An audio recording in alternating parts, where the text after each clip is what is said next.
Welcome back to వని వంటిల్లు. ఈరోజు మనం క్యాటరింగ్ స్టైల్లో, కర్రీ పాయింట్ స్టైల్లో గోంగూర పచ్చడి ఎలా తయారు చేసుకోవాలో చూద్దాం.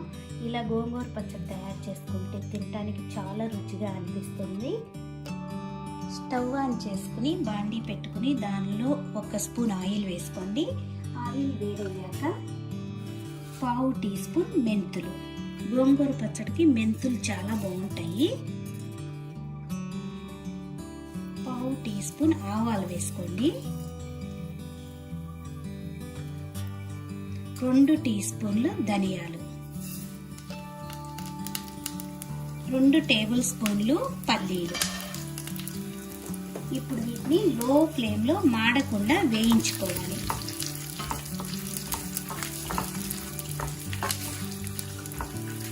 దీనిలో 1 టేబుల్ స్పూన్ పచ్చిశనగపప్పు వేసుకుందాం.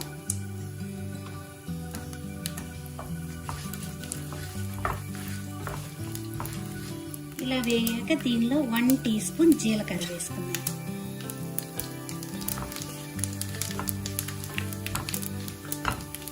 ఇప్పుడు పప్పులు పల్లీలు అన్నీ వేగిపోయినాయి.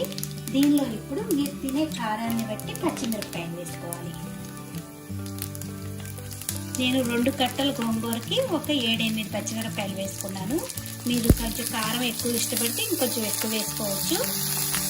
పచ్చిమిరపకాయలు కొద్దిగా వేగాక ఒక పెద్ద సైజు టమాటాని ముక్కలుగా కోసి వేసుకుని వేయించుకోవాలి. టమాటాలు వేగుతున్నప్పుడు దీనిలో రుచికి తగినంత ఉప్పును వేసుకుందాం. అలాగే 1/2 టీ స్పూన్ పసుపు,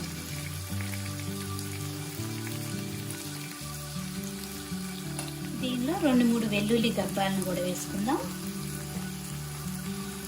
టమాటా సాఫ్ట్గా అయ్యే వరకు వేయించుకోవాలి. వేగిపోయినాయి. ఇప్పుడు స్టవ్ ఆఫ్ చేసుకుని వీటిని మిక్సీ జార్లోకి తీసుకుందాం. ఇలా 2 కట్టల గోంగూరని శుభ్రంగా ఇసుక అనేది ఏమీ లేకుండా శుభ్రంగా కడుక్కుని ఇలా తీసుకోండి. ఇప్పుడు వేయించుకున్న బాండీలోనే 1 స్పూన్ ఆయిల్ వేసుకుని ఈ గోంగూరని వేసి ఉడికించుకోవాలి. మీకు గోంగూర కొంచెం పెద్ద ఆకులుగా ఉందంటే కట్ చేసి కూడా వేసుకోవచ్చు. గోంగూర ఒకేసారి వేయటానికి కొంచెం ఇరుకుగా ఉంటుంది కదా, కొద్దిగా ఇలా మగ్గుతూ ఉన్నప్పుడు కొద్దిగా వేసుకుంటూ తిప్పుకుంటూ ఉండాలి.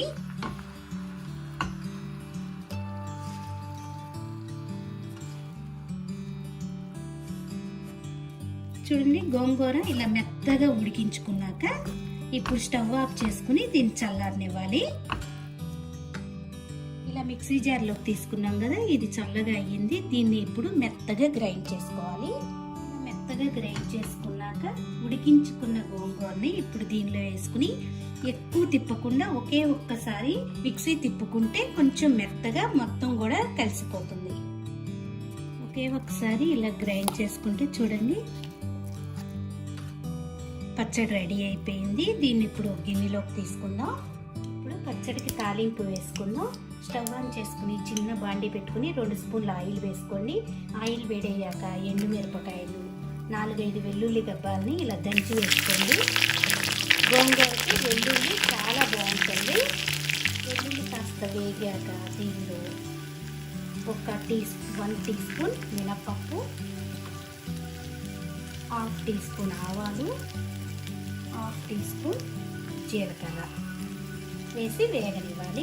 దీనిలోనే కరివేపాకు కూడా వేసుకున్నాం. తాలింపు వేగిపోయింది. ఇప్పుడు దీన్ని పచ్చడిలో వేసుకుని కలుపుకోవాలి. ఎంతో టేస్టీగా ఉండే గోంగూర పచ్చడి రెడీ అయిపోయింది. ఇది వేడి అన్నంలో కొద్దిగా నెయ్యి వేసి తిని చూడండి, చాలా రుచిగా అనిపిస్తుంది. ఈ వీడియో నచ్చితే మీరు కూడా ఒకసారి తప్పకుండా ట్రై చేసి చూడండి. నా వీడియోస్ మీకు నచ్చితే లైక్ చేయండి, షేర్ చేయండి, కామెంట్ చేయండి. మరిన్ని వీడియోల కోసం వని వంటిల్ని సబ్స్క్రైబ్ చేసుకోండి. Thank you for watching.